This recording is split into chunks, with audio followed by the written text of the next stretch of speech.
Un dernier adieu, un dernier au revoir. En cette matinée du 16 novembre 2020, et en toute discrétion, le président de la République est venu rendre un dernier hommage à Marie-Louise Adira Dabani, sa tante disparue. Maman Marie-Louise était une femme très attentive à tout ce qui se passait dans la famille.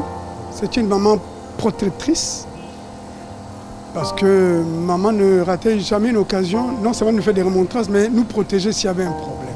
C'est une femme affable, très proche de la famille. La famille, les proches, mais aussi les personnalités diverses présentes avaient à cœur de témoigner leur soutien à la famille éplorée.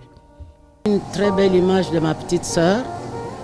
C'est le 6e enfant de la famille Dabani.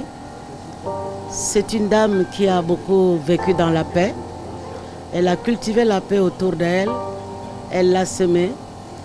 À la fin de sa vie, elle a voué sa vie à Dieu. Elle a mené un grand combat. Elle a gardé toute sa foi. Ici, au domicile du patriarche Jean-Boniface Assélé, les visages sont marqués par la douleur du deuil. Devant le cercueil blanc, immaculé dans lequel repose la défunte, le président de la République s'est incliné. Un acte, une présence qui revêt toute son importance pour cette famille maternelle unie dans la même douleur. Le président fait partie de cette famille. Et comme vous le savez, c'est mon jeune frère. Donc nous avons perdu notre maman. Il était de notre devoir de nous retrouver tous ensemble. Même si c'est dans des conditions assez difficiles comme celle du deuil. Mais Dieu faisant, nous nous sommes tous retrouvés. Et ce n'est que du bonheur, et surtout de enterrer notre maman dans les meilleures conditions possibles. Surtout dans dans l'harmonie et surtout dans la réconciliation. Et c'était important pour nous. C'était une occasion pour lui de retrouver aussi sa famille.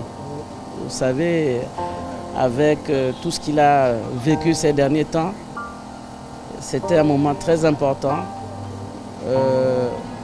de retrouvailles et de réconciliation.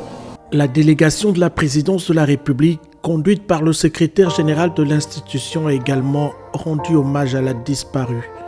Rappelée à Dieu le 1er novembre 2020, Marie-Louise Adira Dabani sera inhumée dans la stricte intimité familiale à Franceville dans le Haut-Ogooué. Mère de 3 enfants, elle laisse derrière elle plusieurs petits-fils et une grande famille inconsolable.